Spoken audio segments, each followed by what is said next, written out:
यस भिडियोमा महिषपाल वंश अथवा अभिर वंश अथवा अहिर वंशको बारेमा सम्पूर्ण जानकारीहरू दिने प्रयत्न गर्नेछु। यो महिषपाल वंश अहिर वंश भनेको चाहिँ एउटै वंश हो। यो नाम चाहिँ तीनवटा नामले चिन्न सकिन्छ।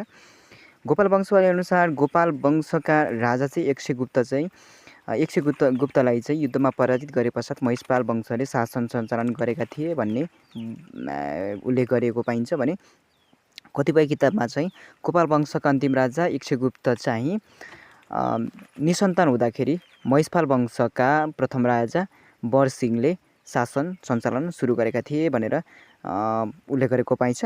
महिषपालका चाहिँ मुख्य पेसा भैँसी पालन रहेका थिए। गोपाल वंशका चाहिँ गाई पालन थिए भने महिषपाल वंशका मुख्य पेसा अथवा अभिर वंशका मुख्य पेसा चाहिँ भैँसी पालन रहेका थिए। गोपाल वंश र महिषपाल वंश एकै वंशका भए तापनि पेसाले फरक भएको थियो। गोपाल वंशले गाई पालन गर्दथे भने महिषपाल वंशले भैँसी पालन गर्दथे। यिनीहरू चाहिँ पेसाका आधारमा विभाजित थिए। महिषपाल वंशका जम्मा 3 जना राजाले शासन सञ्चालन गर्नुभएको थियो।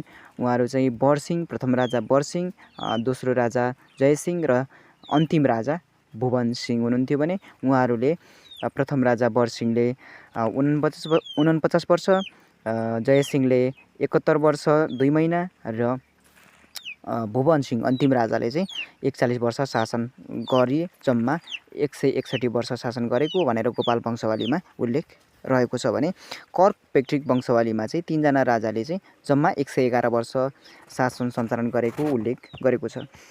पहिलो राजा बरसिंह हुनुहुन्थ्यो भने अन्तिम राजा भुवनसिंह हुनुहुन्थ्यो। शासन केन्द्र गोपाल वंशको जहाँ थियो त्यही नै थियो, माता तीर्थमै थियो शासन केन्द्र।